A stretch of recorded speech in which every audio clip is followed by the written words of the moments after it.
मी अर्थसंकल्प तर सादर करणारच आहे, परंतु सन्माननीय भास्कररावांनी एक मुद्दा इथे उपस्थित केला आहे. मी देखील कालपासून पेपरला किंवा टीव्हीला काही काही बघतो.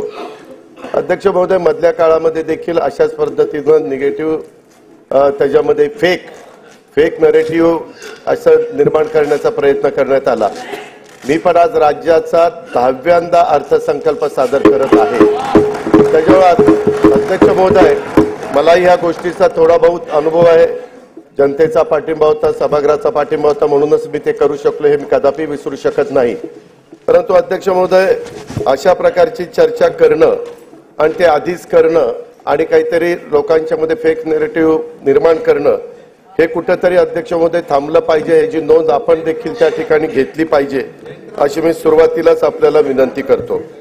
सन्माननीय अध्यक्ष महोदय, मी आपल्या अनुमतीने सन 2024-25 या वर्षाचा अतिरिक्त अर्थसंकल्प सभागृहाला सादर करतो आहे.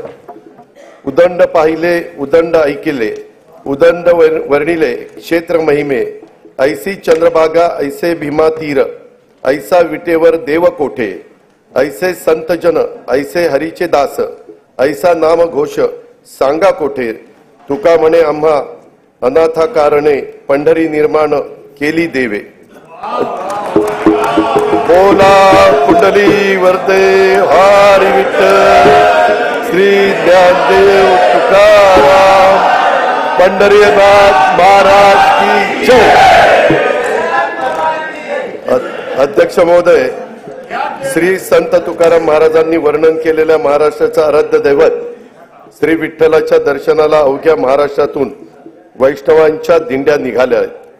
जगद्गुरु संत तुकाराम महाराजांच्या पालखीचे आजच देहूतून प्रस्थान होते आहे.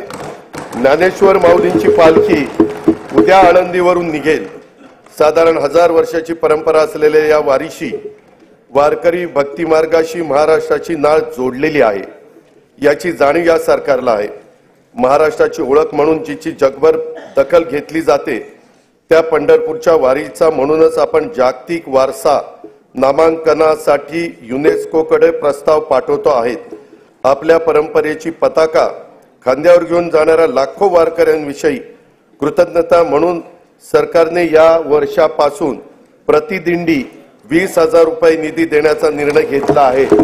निर्मल वारीसाठी 36,71,00,000 रुपयांचा निधी उपलब्ध करून दिला आहे.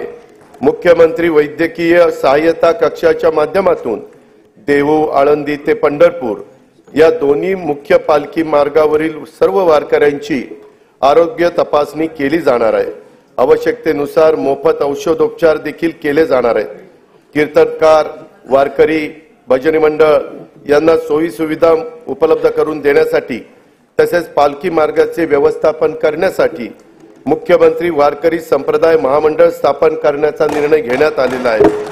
लोकसभेच्या नुकत्याच झालेल्या निवडणुकीमध्ये राष्ट्रीय लोकशाही आघाडीला बहुमत प्राप्त झाले आहे. केंद्रात माननीय श्री नरेंद्र मोदीजी यांच्या नेतृत्वाखाली सलग 3ऱ्यांदा सरकार स्थापन झाले आहे. माननीय पंतप्रधानांचे देखील मी त्यासाठी आपल्या सर्वांच्या तर्फे मनपूर्वक अभिनंदन करतो. महाराष्ट्राला सहकार्य करण्याबाबत केंद्र शासनाने नेहमीच सकारात्मक भूमिका घेतली आहे. केंद्र शासनाच्या 3ऱ्यांदा सरकार आल्यानंतर पहिल्याच मंत्रिमंडळाच्या बैठकीमध्ये महाराष्ट्र राज्यातील 76,200 कोटी रुपये किमतीचा वाढवण बंदर प्रकल्पाला मंजुरी देण्यात आली आहे. त्यामुळे राज्याच्या आर्थिक विकासाला चालना मिळणार आहे.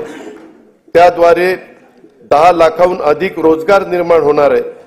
यापुढील 5 वर्षही केंद्र शासनाचे असेच भक्कम पाठबळ राज्याला लाभेल याची खात्री मी बाळगतो.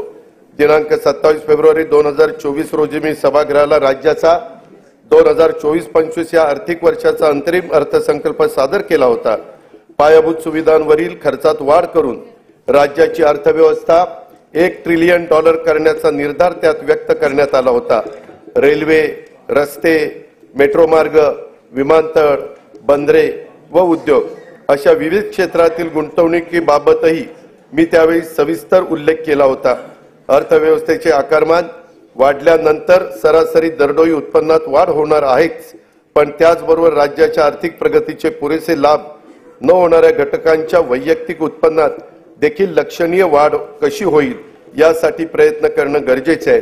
महिला, शेतकरी, युवा, मागासवर्ग आणि सर्व समाजातील गरिबांना भरीव आर्थिक मदत आणि प्रगतीच्या संधी उपलब्ध करून देणे हा अतिरिक्त अर्थसंकल्पाचा मुख्य हेतू आहे। शाहू फुले आंबेडकरांच्या विचाराच्या पुरोगामित्वाचा वारसा जपत महाराष्ट्राने महिलांना केंद्रस्थानी ठेवून विकासाची वाटचाल केली आहे। शिक्षण, नोकरी आणि राजकीय क्षेत्रात महिलांना आरक्षण देणारे महाराष्ट्र हे देशातील पहिले राज्य आहे। राज्याने 1994 मध्ये पहिले महिला धोरण जाहीर केले, त्यात वेळोवेळी काल सुसंगत सुधारणा करण्यात आल्या। नुकतेच राज्याचे चौथे अष्टसूत्री महिला धोरण जाहीर करण्यात आले आहे। महिला व मुलींना सामाजिक, प्रशासकीय आणि राजकीय क्षेत्रात समान हक्क व दर्जा प्राप्त होण्यास करता पोषण आहार, स्वास्थ्य, शिक्षण, उद्योजकता तसेच कौशल्य विकास आणि रोजगारांसाठी विविध योजना प्रभावीपणे राबवण्यात येतील।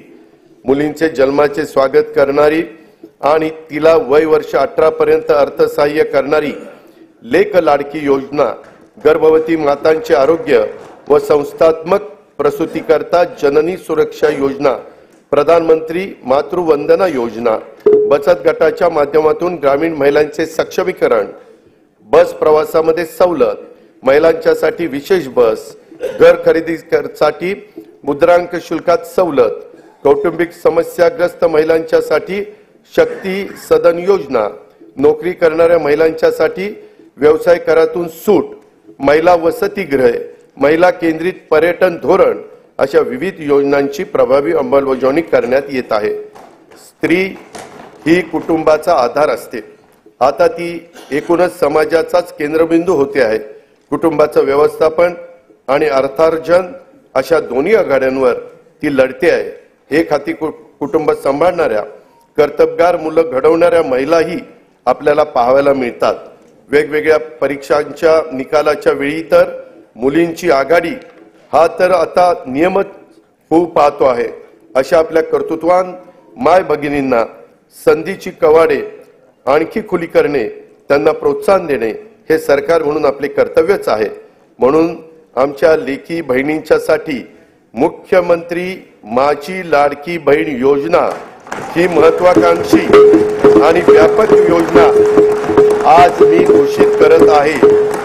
महिलांचे आर्थिक स्वातंत्र्य व स्वावलंबन, आरोग्य व पोषणासहित सर्वांगीण विकासासाठी या योजनेअंतर्गत वय 21 ते 60 वर्ष वयोगटातील पात्र महिलांना शासनातर्फे दरमहा 1,500 रुपये प्रदान करण्यात येतील।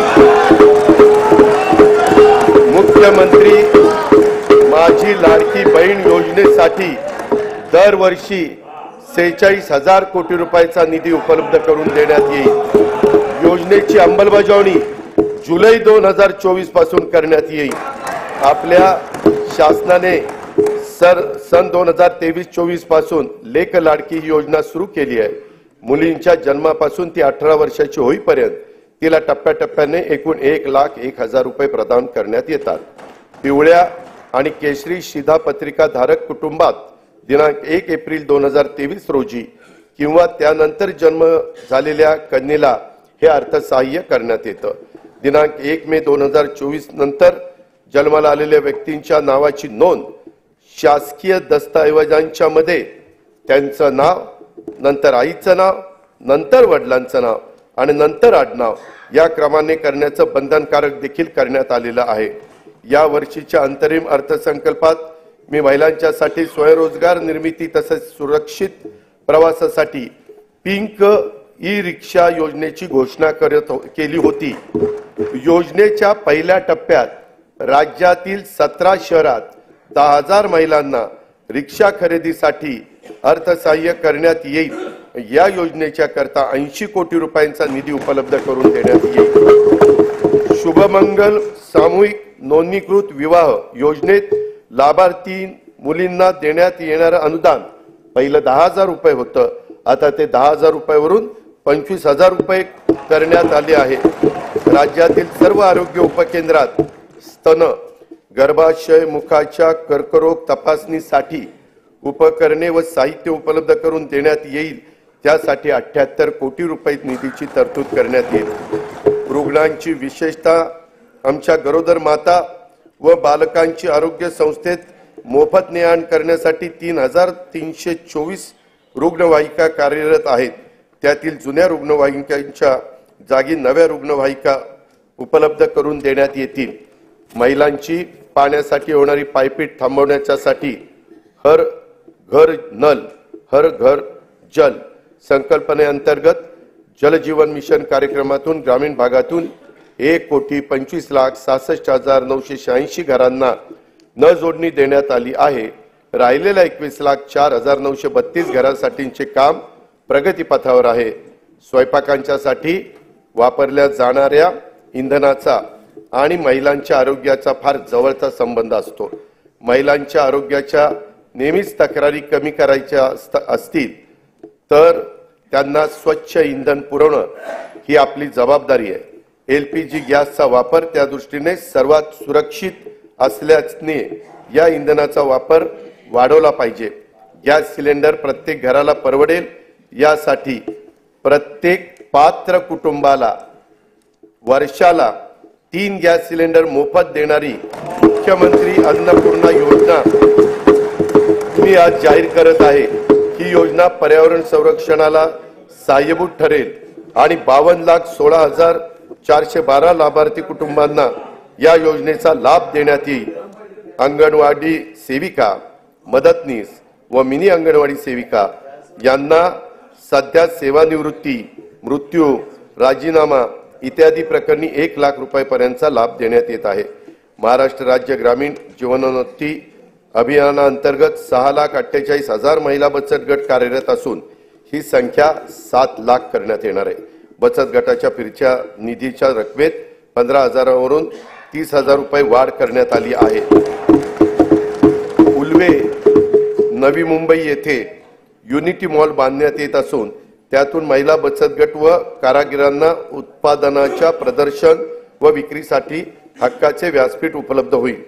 महिला बचत गटांनी उत्पादित केलेल्या वस्तूंना सध्या उमेद मार्ट आणि ई-कॉमर्स ऑनलाईन प्लॅटफॉर्म तसेच प्रदर्शनाच्या माध्यमातून बाजारपेठ उपलब्ध करून दिली जाते।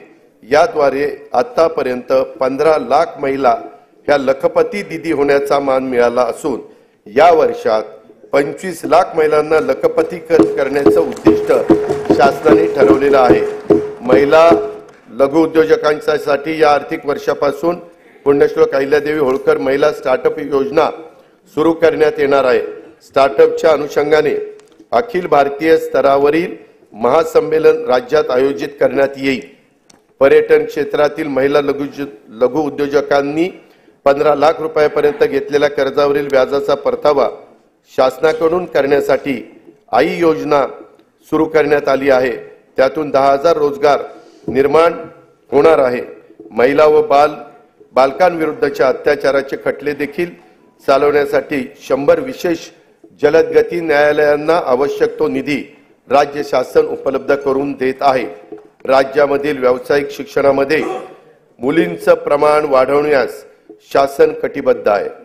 अभियांत्रिकी, वास्तुशास्त्र, औषध निर्माणशास्त्र, वैद्यकीय तसेच कृषी विषयक सर्व व्यावसायिक पदविका अभ्यासक्रमासाठी प्रवेशित 8 लाख रुपयांपर्यंतच्या वार्षिक कौटुंबिक उत्पन्न असणाऱ्या इतर मागासवर्ग तसेच आर्थिकदृष्ट्या दुर्बल घटकातील मुलींना शिक्षण शुल्क व परीक्षा शुल्कामध्ये 100% प्रतिपूर्ती करण्यात येईल। अध्यक्ष महोदय, या निर्णयाचा लाभ सुमारे 2,05,000 मुलींना होणार आहे। शैक्षणिक वर्ष 2024-25 पासून ही योजना सुरू करण्यात येणार असून सुमारे 2,000 कोटी रुपयांचा भार दरवर्षी राज्य सरकार ह्याकरता उचलणार आहे। स्वावलंबी शेतकरी संपन्न शेतकरी हे ब्रीद जपत शेतकऱ्यांना विविध पातळीवर सहाय्य करण्यासाठी शासन कटिबद्ध आहे। बी बियाणासाठी थेट अनुदान, सिंचन सुविधा, आधुनिक तंत्रज्ञानाचा वापर, शेतीपूरक उद्योगांना प्रोत्साहन, शेतमालाचे मूल्यवर्धन, शेतमाल साठवणूक, बाजारपेठेची उपलब्धता इत्यादींबाबत विविध योजना राबवण्यात येत आहे। शासनाने सन 2023-24 या आर्थिक वर्षापासून शेतकऱ्यांना आर्थिक सहाय्य करण्यासाठी नमो शेतकरी महासन्मान निधी, 1 रुपयात पीक विमा, गोपीनाथ मुंडे शेतकरी सुरक्षा सानुग्रह अनुदान अशा विविध योजना सुरू केलेल्या आहेत। शेती आणि संबंधित क्षेत्राच्या ठळक तरतुदीकडे मी आता सभागृहाचं लक्ष वेधित आहे। नैसर्गिक आपत्तीमुळे झालेल्या शेती पिकांच्या नुकसानापोटी शेतकऱ्यांना जुलै 2022 पासून 15,245 कोटी 76 लाख रुपयांची मदत करण्यात आलेली आहे। नोव्हेंबर-डिसेंबर 2023 मधील अवकाळी पावसामुळे बाधित झालेल्या 24,47,000 शेतकऱ्यांना आतापर्यंत 2,253 कोटी रुपयांची मदत देण्यात आली आहे। नुकसानीच्या क्षेत्राची मर्यादा 2 ऐवजी यावेळेस 3 हेक्टर करण्यात आली आहे। राज्य आपत्ती प्रतिसाद निधीच्या निकषापेक्षा अधिक दराने ही मदत करण्यात आली आहे। खरीप हंगाम 2023 करता राज्यातील 40 तालुक्यांमध्ये दुष्काळ तर 1021 महसूल मंडळामध्ये दुष्काळ सदृश परिस्थिती जाहीर करण्यात आली असून तिथे विविध सवलती लागू करण्यात आल्या आहेत। नुकसानीचे पंचनामे जलद व पारदर्शक होण्याकरता नागपूर विभागामध्ये घेतली गेलेली ई पंचनामा प्रणालीची चाचणी यशस्वी झाल्याने ही प्रणाली आता संपूर्ण राज्यामध्ये लागू करण्यात येणार आहे। नमो शेतकरी महासन्मान निधी योजनेअंतर्गत आज तागायत एकूण 92,43,000 शेतकरी कुटुंबांना 5,318 कोटी 47 लाख रुपयाचं अनुदान देण्यात आलेलं आहे। 1 रुपयात पीक विमा योजनेअंतर्गत 59,57,000 शेतकऱ्यांना 3,504 कोटी 66 लाख रुपयाची रक्कम आजपर्यंत अदा करण्यात आलेली आहे। गोपीनाथ मुंडे शेतकरी अपघात सुरक्षा सानुग्रह अनुदान योजनेअंतर्गत 2,694 शेतकरी कुटुंबांना 52 कोटी 82 लाख रुपयांचे अनुदान वाटप करण्यात आलेले आहे। महात्मा ज्योतिराव फुले शेतकरी कर्जमुक्ती योजनेअंतर्गत पीक कर्जाची नियमित परतफेड करणाऱ्या 14,33,000 शेतकऱ्यांना प्रोत्साहनपर रक्कम 5,190 कोटी रुपये अदा करण्यात आलेली आहे। उर्वरित रकमेचे वाटप देखील त्वरित त्या ठिकाणी देण्यात येईल। नानाजी देशमुख कृषी संजीवनी प्रकल्पाच्या पहिल्या टप्प्यात विदर्भ आणि मराठवाड्यातील 16 जिल्ह्यांच्यासाठी 5,469 कोटी रुपयांच्या विविध योजना यशस्वीपणे पूर्ण करण्यात आल्या आहेत। या प्रकल्पाचा 6,000 कोटी रुपये किमतीचा दुसरा टप्पा 21 जिल्ह्यांमध्ये राबवण्यात येणार आहे। माननीय बाळासाहेब ठाकरे कृषी व्यवसाय व ग्रामीण परिवर्तन प्रकल्पाअंतर्गत 1,561 कोटी 64 लाख रुपये किमतीच्या 767 उपप्रकल्पांना मंजुरी देण्यात आली आहे। त्याचा लाभ सुमारे 9 लाख शेतकऱ्यांना होणार आहे। विदर्भ आणि मराठवाड्यातील 14 विपत्तीग्रस्त जिल्ह्यातील केशरी शिधा पत्रिका धारक शेतकऱ्यांना अन्नधान्याऐवजी दरमहा रोख रक्कम अदा करण्यात येते। मे 2024 पर्यंत या पद्धतीने 11,85,000 लाभार्थींना 113 कोटी 36 लाख रुपये अदा करण्यात आले आहेत। राष्ट्रीय कृषी विकास योजना आणि राज्य पुरस्कृत कृषी यांत्रिकीकरण योजनेतून गेल्या 3 वर्षात 2,14,000 शेतकऱ्यांना ट्रॅक्टर आणि पॉवर टिलर आदी यांत्रिकी शेती उपकरणांच्या खरेदीसाठी 1,239 कोटी रुपयाचं अनुदान देण्यात आलेलं आहे। शेतमालाच्या स्थानिक पातळीवर साठवणुकीसाठी गाव तेथे गोदाम ही योजना राबवण्यात येणार आहे। या योजनेत पहिल्या टप्प्यात 100 नवीन गोदामांचे बांधकाम तसेच अस्तित्वातील गोदामांची दुरुस्ती केली जाणार आहे। कापूस, सोयाबीन तसेच अन्य तेलबियांच्या उत्पादकतेमध्ये वाढ आणि मूल्य साखळी विकासासाठी विशेष कृती योजना राबवण्यात येत आहे। या योजनेसाठी सन 2024-25 मध्ये 341 कोटी रुपयाचा निधी उपलब्ध करून देण्यात येत आहे। आधारभूत किमतीनुसार खरीप व रब्बी हंगामातील कडधान्य व तेलबियांच्या नाफेड मार्फत खरेदीसाठी 100 कोटी रुपयाचा फिरता निधी स्थापन करण्यात येईल। कापूस व सोयाबीन पिकांच्या राज्याच्या शेती उत्पन्नामध्ये मोठा वाटा आहे। मागील वर्षी आंतरराष्ट्रीय घडामोडी व अन्य कारणामुळे झालेल्या किमतीतील घसरणीमुळे शेतकऱ्यांना नुकसान सोसावं लागलं। शेतकऱ्यांना दिलासा देण्यासाठी खरीप पणन हंगाम 23-24 मध्ये कापूस व सोयाबीन उत्पादक शेतकऱ्यांना 2 हेक्टर प्रमाणे हेक्टरच्या मर्यादेत प्रति हेक्टरी 5,000 रुपयाचं अर्थसहाय्य देण्याची घोषणा मी करीत आहे। अध्यक्ष महोदय, ही घोषणा खरं तर निर्णय कॅबिनेटनी मागच घेतला होता, पण 3च दिवसात आचारसंहिता लागली, त्यामुळे नंतर आम्हाला त्याचे जे काही वितरण करायचं होतं ते करता आलेलं नव्हतं। आता आम्ही पुन्हा हे आचारसंहिता संपल्यावर हे 5,000 रुपयाचं अर्थसहाय्य देणं हे कापूस सोयाबीन शेतकऱ्यांच्या करता तो निर्णय सरकारने घेतलेला आहे।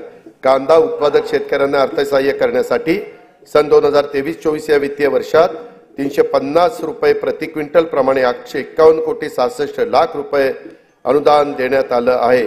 कांदा आणि कापसाच्या हमीभावाने खरेदी करण्यासाठी प्रत्येकी 200 कोटी रुपयाचा फिरता निधी निर्माण करण्यात येत आहे।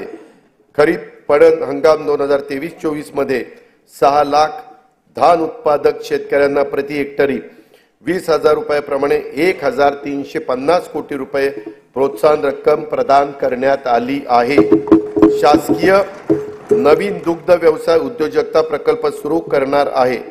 पशुसंवर्धन, दुग्ध व्यवसाय, पशुचारा आणि पशुखाद्य उत्पादन या क्षेत्रात नव उद्योजक निर्माण करणे, रोजगार आणि स्वयंरोजगाराच्या माध्यमातून शेतकऱ्यांच्या मध्ये आर्थिक उन्नती साधणे, पशूंची उत्पादकता वाढवणे हा या प्रकल्पाचा उद्देश आहे। नोंदणीकृत 2,93,000 गायींचे दूध उत्पादकांना प्रति लिटर 5 रुपये प्रमाणे 223,83,00,000 रुपये अनुदान वितरित करण्यात आले आहे। राहिलेले अनुदान देखील त्वरित वितरित करण्यात येईल। तसेच गायीचे दूध उत्पादक शेतकऱ्यांना आधार देण्यासाठी 1 जुलै पासून प्रति लिटर 5 रुपयाप्रमाणे अनुदान देण्याची योजना 1 जुलै 2024 पासून पुढे चालू ठेवण्यात येईल असेही मी जाहीर करत आहे। शेळी मेंढी पालन व्यवसायातील संख्यात्मक व गुणात्मक वाढीसाठी पुण्यश्लोक अहिल्यादेवी होळकर महाराष्ट्र मेंढी व शेळी विकास महामंडळाच्या भाग भांडवलात लक्षणीय वाढ करण्यात आली आहे। शेळी मेंढी पालन आणि कुक्कुट पालनाला प्रोत्साहन देण्यासाठी 2 नवीन प्रकल्प राबवण्यात येत आहे। राज्याचा मत्स्य उत्पादनात गेल्या 2 वर्षात मोठ्या प्रमाणामध्ये वाढ झाली आहे। मत्स्य बाजार स्थापना तसेच मासळी विक्री सुविधांच्यासाठी आवश्यक निधी उपलब्ध करून देण्यात येणार आहे। अटल बांबू समृद्धी योजनेतून 10,000 हेक्टर खासगी क्षेत्रावर बांबूंची लागवड करण्यात येणार आहे। त्यासाठी शेतकऱ्यांना बांबू रोपे तसेच इतर आवश्यक बाबींकरता प्रति रोपासाठी 175 रुपयाचं अनुदान देण्यात येणार आहे। राज्यातील पडीक जमिनीवर मोठ्या प्रमाणावर बांबूची लागवड करण्यात येणार आहे। नंदुरबार जिल्ह्यातील 1,20,000 रुपये क्षेत्रावर बांबूची लागवड करून या योजनेची सुरुवात करण्यात येणार आहे। वन्य प्राण्यांच्या हल्ल्यात जीवितहानी झाल्यास द्यावयाच्या नुकसान भरपाईच्या रकमेत 20 लाख रुपयावरून 25 लाख रुपये आणि त्यात कायमचं अपंगत्व आल्यास 5 लाख रुपयावरून 7.5 लाख रुपये, गंभीर जखमी झाल्यास 1.25 लाख रुपयावरून 5 लाख रुपये, किरकोळ जखमी झाल्यास 20,000 रुपयावरून 50,000 रुपये अशा प्रकारची वाढ करण्यात आली आहे।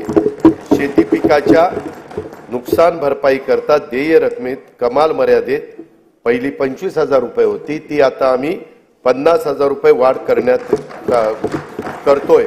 पशुधन हानीच्या नुकसान भरपाईतही भरीव अशा प्रकारची वाढ करीत आहोत। विविध कारणांमुळे अपूर्ण राहिलेले सिंचन प्रकल्प पूर्ण करण्यासाठी गेल्या 2 वर्षापासून विशेष मोहीम राबवण्यात येत आहे। आतापर्यंत 108 प्रकल्पांना सुप्रमा देण्यात आलेली आहे। जयंत पाटील साहेब, 108 प्रकल्पांना आपल्या वेळेस काय पुढे जायचंच नाही। ते येत्या 2 वर्षात 61 प्रकल्प पूर्ण होणे अपेक्षित आहे। या प्रकल्पातून सुमारे 3,65,000 हेक्टर सिंचन क्षमता निर्माण होणार आहे। राज्यातील कार्यान्वित प्रकल्पाच्या अपेक्षित आणि प्रत्यक्ष सिंचन क्षमतेतील तफावत दूर करण्यासाठी महाराष्ट्र सिंचन सुधारणा कार्यक्रम हाती घेण्यात येत आहे। या कार्यक्रमातून 155 प्रकल्पांच्या कालवे वितरण प्रणालीची सुधारणा करण्यात येणार आहे। येत्या 3 वर्षात त्यामुळे सुमारे 4,28,000 हेक्टर वाढीव क्षेत्राला प्रत्यक्ष सिंचनाचा लाभ होणार आहे। अध्यक्ष महोदय, विविध अपूर्ण सिंचन प्रकल्प पूर्ण करणे तसंच प्रकल्पाच्या वितरण प्रणालीतील सुधारणांच्यासाठी नाबार्डकडनं 15,000 कोटी रुपयाचं दीर्घ मुदतीचं अर्थसहाय्य मंजूर झालेलं आहे। ते आपण केव्हाही उचलू शकतो आणि हे प्रकल्प मार्गी लावू शकतो।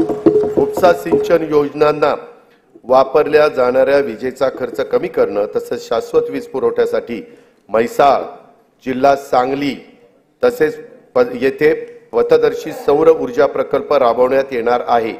या प्रकल्पाची अंदाजित किंमत 1,594 कोटी रुपये असून त्याचा लाभ सांगली आणि सोलापूर जिल्ह्यातील सुमारे 75,000 शेतकरी कुटुंबांना होणार आहे। स्वच्छ व हरित ऊर्जेचे ध्येय साध्य करण्यासाठी सर्व शासकीय उपसा जलसिंचन योजना सौर ऊर्जीकरण करण्यात येणार आहे। त्यामध्ये जनाई, शिरसाई, पुरंदर या उपसा सिंचन योजनांचाही समावेश आहे। या योजनांच्यासाठी 4,200 कोटी रुपयाचा खर्च अपेक्षित आहे। विदर्भातील नागपूर, वर्धा, अमरावती, यवतमाळ, अकोला, बुलढाणा या जिल्ह्यातील 3,71,277 हेक्टर क्षेत्रात सिंचनाचा लाभ देण्यासाठी वैनगंगा नळगंगा नदीजोड प्रकल्पाद्वारे गोसीखुर्द प्रकल्पातून 62.57 टीएमसी पाणी वळवण्याचे नियोजन आहे।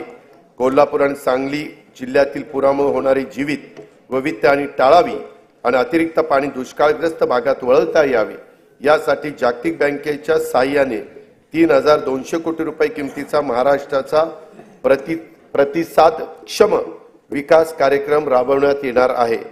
जलयुक्त शिवार अभियान 2 अंतर्गत मार्च 2024 अखेर 49,651 कामे पूर्ण झाली असून यावर्षी 650 कोटी रुपयांचा निधीची तरतूद करण्यात आली आहे। गाळ मुक्त धरण, गाळ युक्त शिवार योजनेअंतर्गत राज्यातील एकूण 338 जलाशयातून गाळ काढण्याचं काम सुरू आहे। लोकसहभागाच्या आतापर्यंत 83,39,818 घनमीटर गाळ काढण्यात आला आहे। शेतकऱ्यांना दिवसा अखंडित वीज पुरवठा करण्यासाठी कृषी वाहिन्यांचे विलगीकरण आणि सौर ऊर्जाकरण करण्याचा 15,000 कोटी रुपयाचा प्रकल्प हाती घेण्यात आला आहे। शेतकऱ्यांना मोफत वीज उपलब्ध व्हावी, मोफत यासाठी मागेल त्याला सौर ऊर्जा पंप या योजनेच्या करता 8,50,000 शेतकऱ्यांना सौर ऊर्जा पंप उपलब्ध करून देण्याचे मी जाहीर करीत आहे। अध्यक्ष महोदय, तूफानों में संभलना जानते हैं, अंधेरों को बदलना जानते हैं, चिरागों का कोई मजहब नहीं है, ये हर महफिल में जलना जानते हैं। माननीय पंतप्रधान नरेंद्र मोदी यांच्या नेतृत्वाखाली सरकारच्या दूरदर्शी धोरणामुळे 2047 पर्यंत भारत विकसित देश म्हणून उदयाला येईल। भारत ही जगातील 3री मोठी अर्थव्यवस्था होण्याच्या वाटेवर आहे। अर्थव्यवस्थेच्या या वाढीमध्ये तरुण उद्योजकांचा वाटा मोठा असणार आहे। युवा वर्गाला अधिक सक्षम, कुशल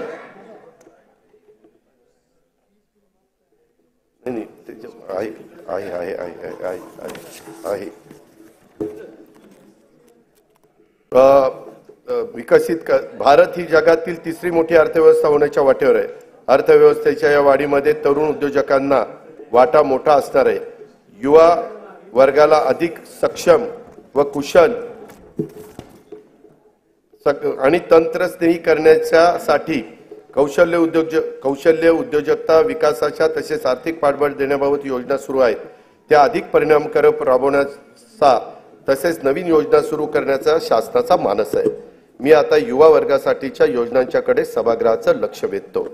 राज्यातील विविध शैक्षणिक संस्थांच्या मधून दरवर्षी 11 लाख विद्यार्थी पदविका, पदवी, पदव्युत्तर परीक्षा उत्तीर्ण होतात। प्रमाणपत्र व अल्प मुदतीत अभ्यासक्रम पूर्ण करणाऱ्या विद्यार्थ्यांची संख्या देखील मोठी असते। औद्योगिक आणि बिगर औद्योगिक आस्थापनांमध्ये प्रत्यक्ष कामाद्वारे प्रशिक्षण घेतल्यास गरजू युवकांना रोजगाराची संधी तसेच उद्योगांना प्रशिक्षित मनुष्यबळ उपलब्ध व्हावे या उद्देशाने दरवर्षी 10 लाख तरुण तरुणींना प्रत्यक्ष कामावरील प्रशिक्षण देण्यासाठी मुख्यमंत्री युवा कार्य प्रशिक्षण योजना मी जाहीर करीत आहे। या योजनेअंतर्गत शासनामार्फत प्रशिक्षणार्थी दरमहा 10,000 रुपये विद्यावेतन देण्यात येईल। त्यासाठी दरवर्षी 10,000 कोटी रुपयाचा खर्च अपेक्षित आहे। शासनाच्या योजनांची माहिती जनतेपर्यंत पोहोचवण्यासाठी दरवर्षी 50,000 युवकांना कार्य प्रशिक्षण देण्यात येईल। जागतिक बँक सहाय्यित 2,307 कोटी रुपये किमतीच्या मानवी विकासासाठी उपयोजित ज्ञान आणि कौशल्य विकास प्रकल्पाअंतर्गत 500 औद्योगिक प्रशिक्षण संस्थांची दर्जावाढ तसेच मॉडेल ITI जागतिक कौशल्य केंद्र महाराष्ट्र राज्य कौशल्य विद्यापीठ डेटा सेंटर अशा विविध संस्थांचे बळकटीकरण आणि उद्योजकता विकास कार्यक्रम राबवण्यात येणार आहे। मुंबई, पुणे, नागपूर, अमरावती, यवतमाळ, कोल्हापूर, छत्रपती संभाजीनगर, कराड जिल्हा सातारा, अवसारी खुर्द जिल्हा पुणे येथील तंत्र शिक्षण संस्थांच्या मध्ये सेंटर ऑफ एक्सलन्स स्थापन करण्यास मान्यता देण्यात आली आहे। पंडित दीनदयाळ उपाध्याय रोजगार मेळावा व नमो महारोजगार मेळाव्यातून रोजगार इच्छुक युवांना नोकरीची संधी उपलब्ध करून दिल्या जात आहेत। या माध्यमातून सन 2023-24 मध्ये 95,478 उमेदवारांची नोकरीसाठी निवड झाली आहे। स्वामी विवेकानंद आंतरराष्ट्रीय कौशल्य विकास प्रबोधिनी मुंबईत गोवंडी येथे कार्यान्वित झाली आहे। राज्याच्या ग्रामीण भागात 511 प्रमोद महाजन ग्रामीण कौशल्य विकास केंद्रे स्थापन करण्यात आली असून या केंद्रातून 15 ते 45 वयोगटातील 18,980 उमेदवार कौशल्य प्रशिक्षण घेत आहेत। विविध समाज घटकांच्यासाठी रोजगारभिमुख प्रशिक्षण कार्यक्रम तसेच संशोधनाचे काम करण्यासाठी आदिवासी संशोधन प्रशिक्षण संस्था TRTI, डॉक्टर बाबासाहेब आंबेडकर संशोधन व प्रशिक्षण संस्था बार्टी, छत्रपती शाहू महाराज संशोधन व प्रशिक्षण संस्था सारथी, महात्मा ज्योतिबा फुले संशोधन व प्रशिक्षण संस्था महाज्योती, महाराष्ट्र संशोधन व प्रशिक्षण प्रबोधिनी अमृत इत्यादी संस्था काम करतायत। या संस्थांच्या मार्फत एकूण 2,51,393 विद्यार्थ्यांना रोजगारभिमुख प्रशिक्षण देण्यात आले असून त्यापैकी 52,000 विद्यार्थ्यांना नोकरीच्या संधी प्राप्त झालेल्या आहेत। शाश्वत ऊर्जा, आरोग्य तसेच कृषी क्षेत्रात कृत्रिम बुद्धिमत्तेच्या वापराबाबत संशोधनासाठी राज्यातील विद्यापीठ आणि संशोधक यांच्या संयुक्त विद्यमाने संशोधन व नव उपक्रम केंद्रे स्थापित करण्यात आली आहेत। त्यासाठी विद्यापीठ व शासनाकडून प्रत्येकी 50 कोटी रुपये असा 100 कोटी रुपयांचा निधी उपलब्ध करून देण्यात येणार आहे। शबरी आदिवासी वित्त व विकास महामंडळामार्फत राबवण्यात येणाऱ्या स्वयंरोजगार अर्थसहाय्याच्या योजनेच्यासाठी 100 कोटी रुपयाची निधीची तरतूद करण्यात आलेली आहे। अनुसूचित जाती, अनुसूचित जमाती, विमुक्त जाती, भटक्या जमाती, इतर मागासवर्ग, विशेष मागास प्रवर्ग तसेच खुल्या प्रवर्गातील विद्यार्थ्यांना विदेशात उच्च शिक्षणासाठी शिष्यवृत्ती योजना राबवण्यात येत आहे। अल्पसंख्याक समुदायातील विद्यार्थ्यांसाठी देखील सन 2024-25 पासून विदेशी शिक्षणासाठी शिष्यवृत्ती योजना लागू करण्यात आली आहे। वसतिगृहात प्रवेश न मिळालेल्या आर्थिक दृष्ट्या दुर्बल घटकातील विद्यार्थ्यांना शैक्षणिक वर्ष 23-24 पासून डॉक्टर पंजाबराव देशमुख वसतिगृह निर्वाह भत्ता योजनेअंतर्गत भरीव वाढ करून दरवर्षी 38 ते 60 हजार रुपयापर्यंत निवास भत्ता देण्यात येत आहे। इतर मागासवर्गीय, विमुक्त जाती, भटक्या जमाती आणि विशेष मागास प्रवर्गातील उच्च शिक्षण घेणाऱ्या विद्यार्थ्यांना ज्ञानज्योती सावित्रीबाई फुले आधार योजनेअंतर्गत देखील भरीव वाढ करून दरवर्षी 38,000 ते 60,000 रुपयापर्यंत निवास भत्ता देण्यात येणार आहे। गोपीनाथ मुंडे ऊसतोड कामगार विकास महामंडळामार्फत ऊसतोड कामगारांच्या मुलामुलींच्यासाठी 82 शासकीय वसतिगृह स्थापन करण्यास मंजुरी देण्यात आलेली आहे. राज्यात सध्या 1 लाख लोकसंख्येमागे 84 डॉक्टर आहेत. सन 2035 पर्यंत आपल्याला 1 लाख लोकसंख्येमागे 100हून अधिक डॉक्टर करण्याची साठी वैद्यकीय महाविद्यालयाची प्रवेश क्षमता वाढवणं आवश्यक आहे. त्यासाठी राज्यात विविध ठिकाणी 100 विद्यार्थी प्रवेश क्षमतेची नवीन शासकीय वैद्यकीय महाविद्यालय आणि 430 खाटांचे संलग्न रुग्णालय स्थापन करण्यास मान्यता देण्यात आलेली आहे. त्यात जालना, हिंगोली, धाराशिव, परभणी, नाशिक, जळगाव, अमरावती, बुलढाणा, वाशिम, वर्धा, भंडारा, गडचिरोली, सातारा, अलिबाग, सिंधुदुर्ग, रत्नागिरी, पालघर आणि अंबरनाथ जिल्हा ठाणे या शहरांचा समावेश करण्यात आलेला आहे. मौजे, सावर, तालुका म्हसाळा, जिल्हा रायगड येथे 100 विद्यार्थी प्रवेश क्षमतेचे नवीन शासकीय युनानी महाविद्यालय स्थापन करण्यास मान्यता देण्यात आली आहे. बुलढाणा जिल्ह्यात नवीन शासकीय आयुर्वेदिक महाविद्यालय स्थापन करण्यात येणार आहे. शासकीय वैद्यकीय महाविद्यालयातील कनिष्ठ व वरिष्ठ निवासी डॉक्टर यांच्या विद्यावेतनात तसेच मानसेवी अध्यापकांच्या मानधनात देखील भरीव वाढ करण्यात आली आहे. ट्रस्ट सेक्टरमधील उद्योगांना देण्यात येणाऱ्या विशेष प्रोत्साहनामुळे नजीकच्या काळात राज्यात अंदाजे 1 लाख कोटी रुपयाची गुंतवणूक होणार असून त्यातून 50,000 रोजगार निर्माण होणार आहे. हरित हायड्रोजन उत्पादनासाठी विकासकांबरोबर झालेल्या सामंजस्य करारानुसार 2,11,400 कोटी रुपयांची गुंतवणूक होणार असून त्याद्वारे 55,900 रोजगार निर्माण होणार आहेत. महापे, नवी मुंबई येथे 25 एकर जागेत India gems and jewellery park नियोजित आहे. त्यात 2,000 सूक्ष्म, लघु व मध्यम उद्योग घटकांना समावेश असून 50,000 कोटी रुपयाची गुंतवणूक होणार आहे. त्यातून 1 लाख रोजगार निर्माण होतील. एकात्मिक व शाश्वत वस्त्रोद्योग धोरण 2023 ते 28 जाहीर करण्यात आले असून या अंतर्गत 5 वर्षात 25,000 कोटी रुपयांची भरीव गुंतवणूक आणि 5 लाख रोजगार अपेक्षित आहे. कॅप्टिव्ह मार्केट योजनेमुळे सूतगिरणी, यंत्रमाग, प्रोसेसिंग, पॅकिंग तसेच वाहतूक क्षेत्रात मोठ्या प्रमाणात रोजगार निर्माण होणार आहे. खाजगी गुंतवणूक वाढवण्यासाठी लघु वस्त्रोद्योग संकुले तसेच टेक्निकल टेक्सटाईल पार्क उभारण्याचे शासनाने ठरवलेले आहे. सिंधुदुर्ग जिल्ह्यात आंतरराष्ट्रीय दर्जाचे स्कुबा डायव्हिंग केंद्र सुरू करण्यात येणार असून बुडीत जहाजावरील प्रवाळाचे दर्शन हे त्यांचे विशेष आकर्षण असेल. या प्रकल्पासाठी 20 कोटी रुपये खर्च अपेक्षित आहे. त्यातून 800 ते 1000 स्थानिकांना रोजगार उपलब्ध होईल. अध्यक्ष महोदय, हयात लेके चलो, कायनात लेके चलो, चलो तो सारे जमाने को साथ लेकर चलो. दारिद्र्य निर्मूलन आणि जनतेचे राहणीमान उंचावण्यासाठी शासन अरे कधीतरी समाधान माना. आहे पुढे आहे. जनतेचे राहणीमान उंचावण्यासाठी शासन कटिबद्ध असून विविध योजनांच्या माध्यमातून अविरतपणे सामाजिक विकासाचे प्रयत्न सुरू आहेत. अनुसूचित जाती उपाययोजनेखाली शाळा, आश्रमशाळा, विद्यार्थ्यांकरता वसतिगृह, शिष्यवृत्ती, आरोग्य सेवा, रोजगार इत्यादी करता विविध योजना राबवण्यात येतात.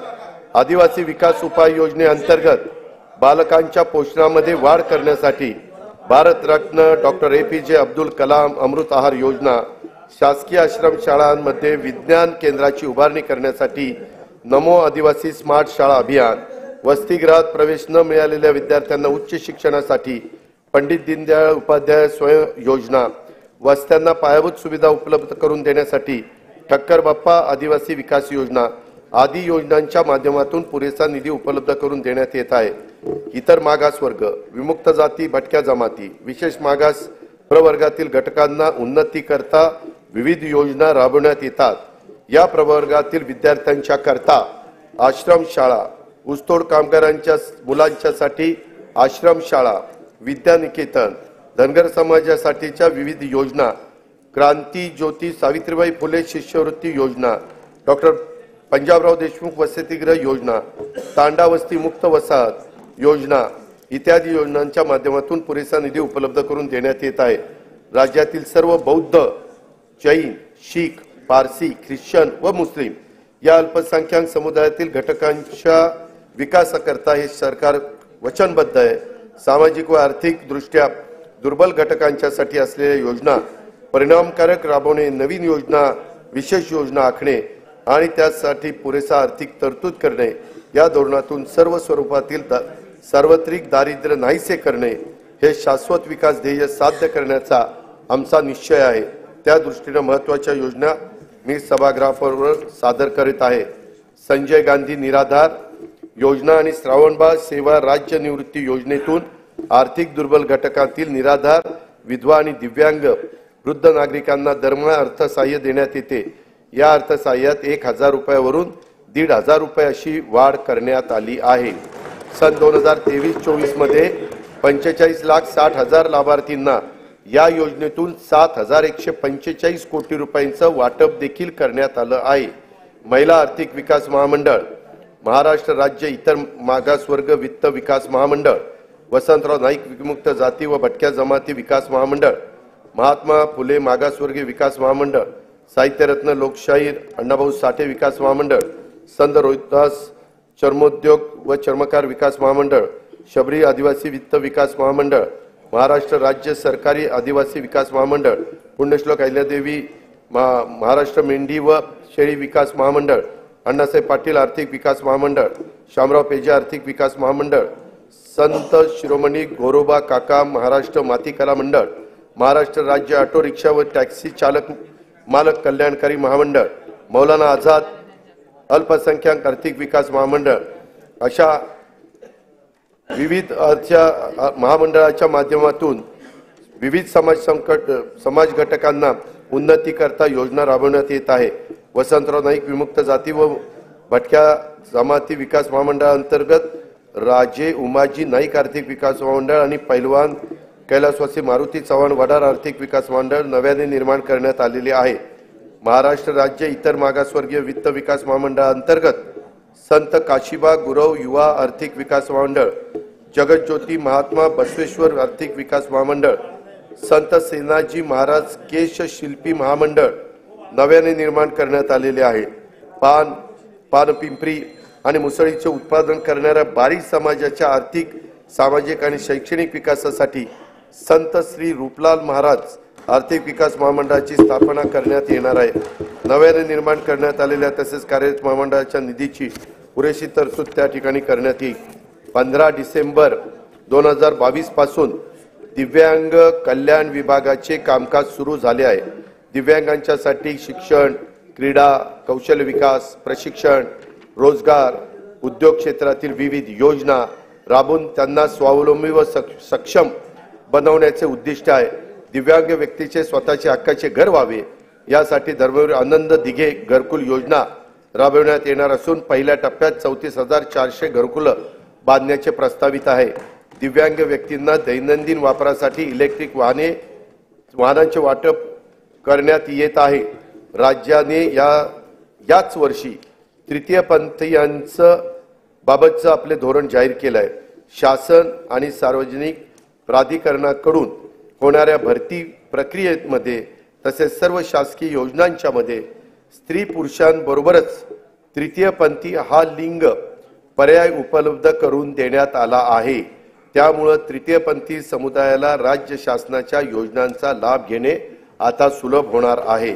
धनगर समाजाच्या शैक्षणिक व सामाजिक उपक्रमासाठी खारघर नवी मुंबई येथे 4000 चौरस मीटरचा भूखंड उपलब्ध करून देण्यात आलेला आहे।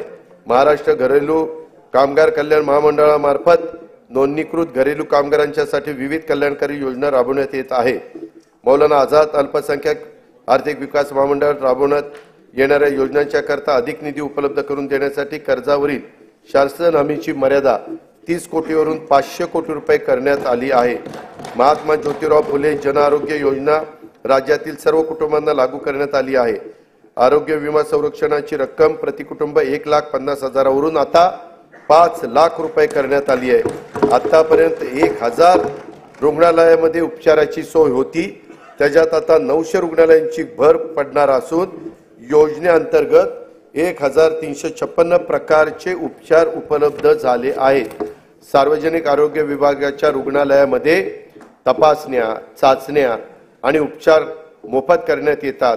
या निर्णयामुळे बाह्य रुग्ण, अंतरुग्ण, लहान शस्त्रक्रिया, एक्स-रे चाचणी आणि प्रयोगशाळा चाचण्यांमध्ये भरीव वाढ झाली आहे। शहरी भागातील गरजू जनतेसाठी विनामूल्य तपासणी, वैद्यकीय चाचण्या व उपचारांच्यासाठी सुविधा असलेले हिंदू हृदय सम्राट बाळासाहेब ठाकरे आपला दवाखाना 347 ठिकाणी कार्यान्वित करण्यात आलेला आहे। महाराष्ट्र राज्य बिगर कृषी सहकारी पतसंस्था नियामक मंडळाला पतसंस्थांच्या स्थिरीकरण व तरलतेसाठी 100 कोटी रुपयांचा निधी उपलब्ध करून देण्यात येणार आहे। प्रधानमंत्री आवास योजना, रमाई आवास योजना, शबरी, पारधी व आदिम आवास योजना, मोदी आवास योजना, यशवंतराव चव्हाण मुक्त वसाहत योजना, पुण्यश्लोक अहिल्यादेवी होळकर घरकुल योजना इत्यादी माध्यमातून पुढील 5 वर्षात 35,40,491 घरकुल बांधण्यात येणार आहेत।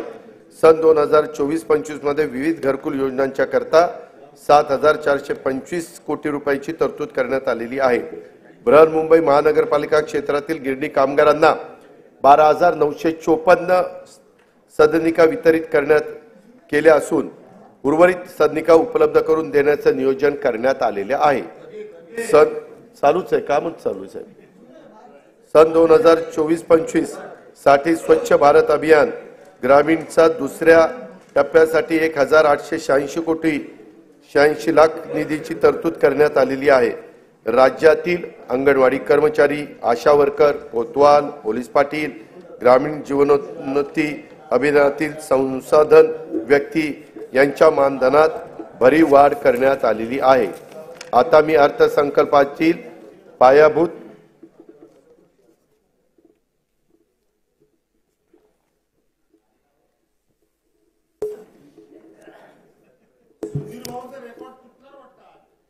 सध्या महाराष्ट्र राज्यात एकूण 47.41 लाख म्हणजे 47,41,000 शेतीपंप ग्राहक असून त्यांचा वीज वापर हा 39,247 दशलक्ष युनिट एवढा असून त्या वीज वापराची किंमत एकूण 33,046 कोटी इतकी आहे। शासनाकडून दरवर्षी शेतीपंप ग्राहकांना 6,984 कोटी रुपये एवढी सबसिडी आणि रुपये 9,500 कोटी क्रॉस सबसिडीच्या माध्यमातून थेट मदत दिली जाते। महाराष्ट्र राज्यात शेतकऱ्यांना दिवसा वीज देण्याच्या करता कृषी क्षेत्राच्या सौर ऊर्जीकरणाचा मोठा प्रकल्प मुख्यमंत्री सौर कृषी वाहिनी योजना 2 राबवण्यात येत आहे। सदर योजनेअंतर्गत 9,200 मेगावॉट क्षमतेचे विकेंद्रीकृत सौर ऊर्जा प्रकल्प हाती घेण्यात आलेले आहेत। या सर्व प्रकल्पांची अंमलबजावणीचा साठी कालावधी 18 महिने असून मार्च 2024 पासून ऑक्टोबर 2025 पर्यंत हे प्रकल्प पूर्ण होणार आहेत। ह्याच्याकरता जेवढी जमीन लागणार होती ती सगळी जमीन प्राजक्त सरकारकडेच उपलब्ध झाली आणि ती आपण हँडओव्हर देखील त्या ठिकाणी केली। त्याच्यामध्ये राज्यातील 46,06,000 शेतीपंप धारक हे एवढे शेतकरी हे 7.5 हॉर्सपॉवर पर्यंत मोटार चालवतात, म्हणजे 1 हॉर्सपॉवर पासून 3, 5, 7.5 पर्यंत आणि त्याच्यावरचे पण काही 10, 15, 20 असे आहेतच। ते सगळे 3 लाख आहेत, परंतु हे 44,06,000 आहेत। यांचा पूर्णपणे वीज माफीचा निर्णय राज्य सरकारने घेतलेला आहे। त्यासाठी राज्य सरकारवर जेवढा भार शासनावर पडणार आहे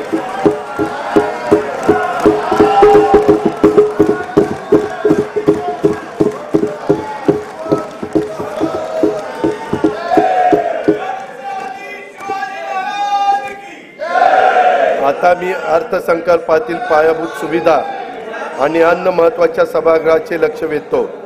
मुंबई, पुणे व नागपूर शहरांमध्ये एकूण 449 किलोमीटर लांबीच्या मेट्रो मार्गिका उभारण्याची मान्यता देण्यात आली असून 127 किलोमीटर लांबीच्या मार्गिका वाहतुकीसाठी खुल्या करण्यात आल्या आहेत।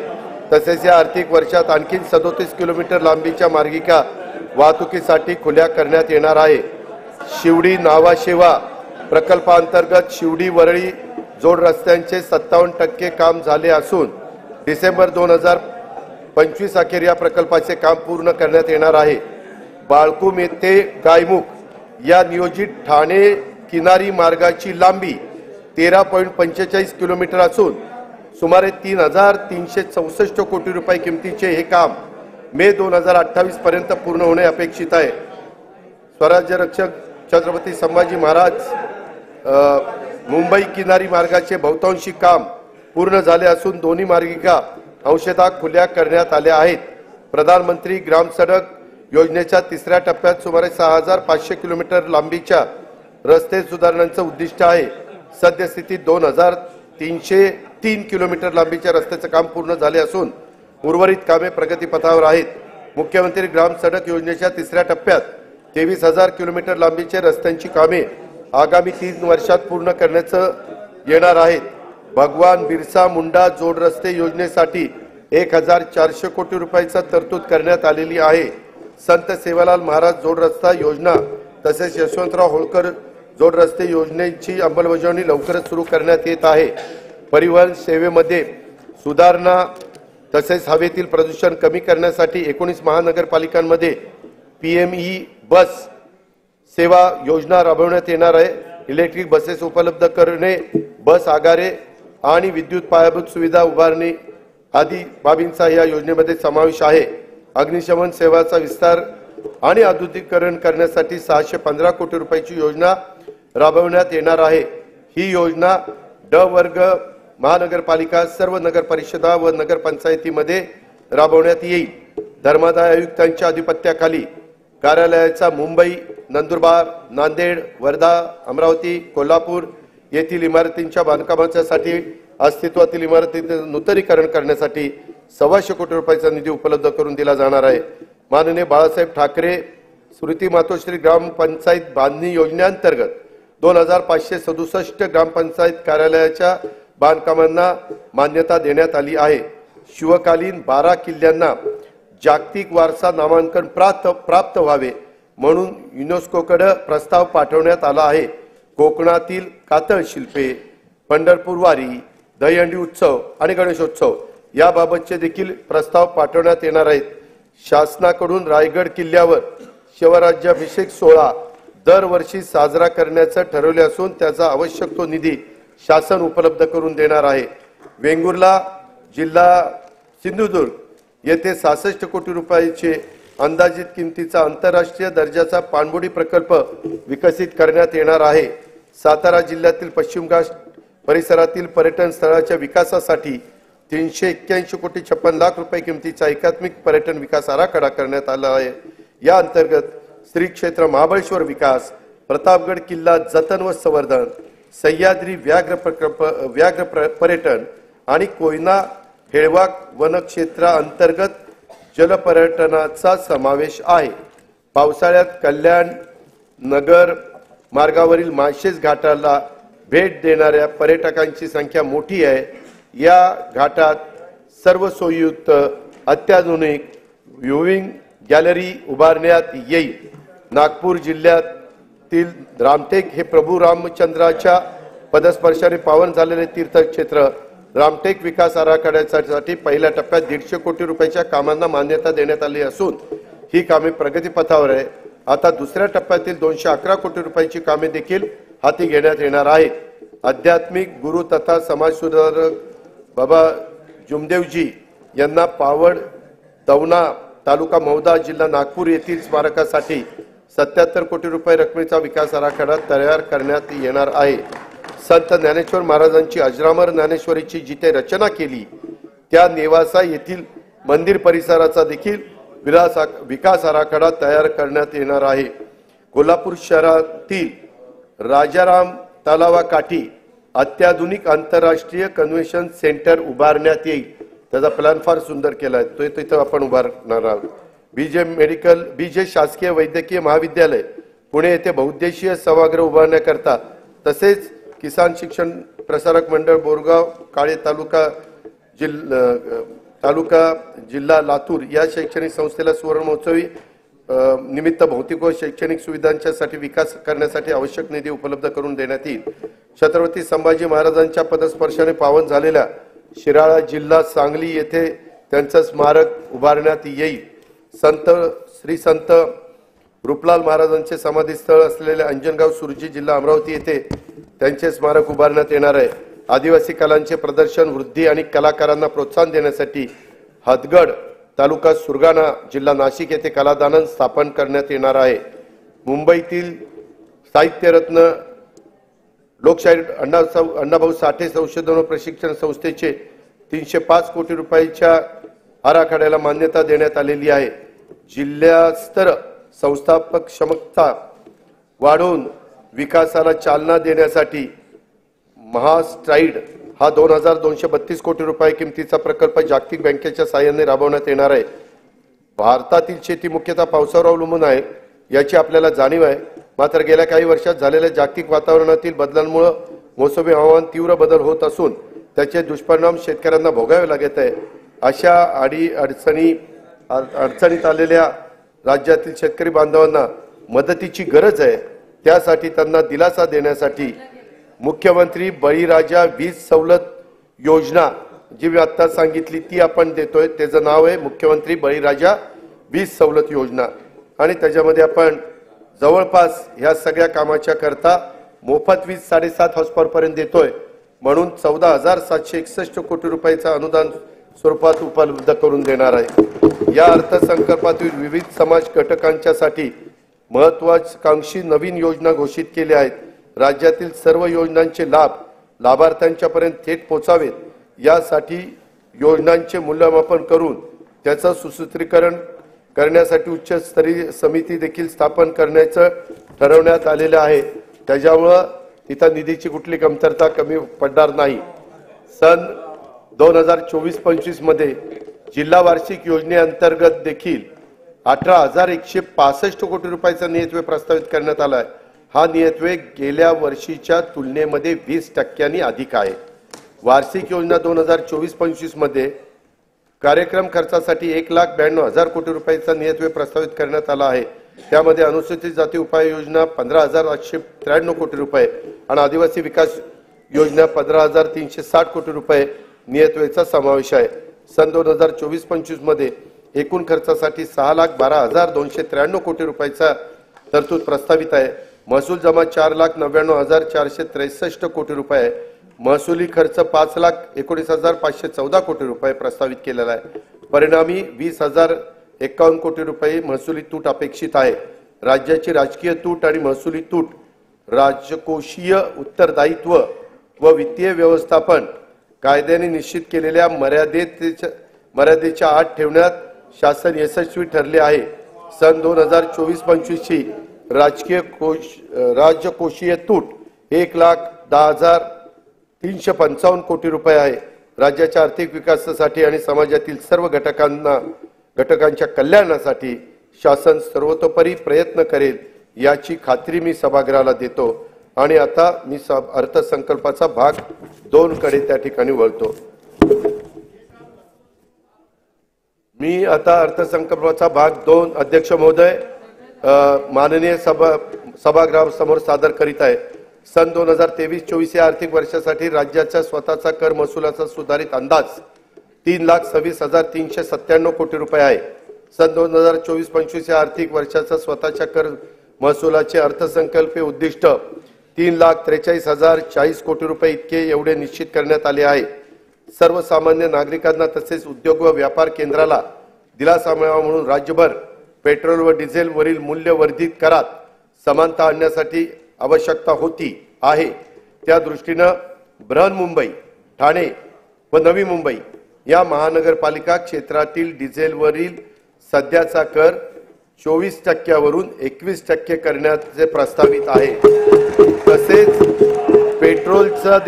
पेट्रोलवर 26% वरून तो 25% असा 25% वर कमी करण्याचा प्रस्ताव आहे। या बदलांमुळे नाही, बृहन्मुंबई, नवी मुंबई आणि ठाणे हे तिथं जास्त होता, त्यांची सारखी तक्रार होती, ती आता आपण एकसारखी करतोय। या बदलांमुळे ठाणे, बृहन्मुंबई आणि नवी मुंबई या महानगरपालिका क्षेत्रातील पेट्रोलचा दर हा 65 पैसे व डिझेलचा दर अंदाजे 2 रुपये 7 पैसे प्रति लिटर स्वस्त होणार आहे।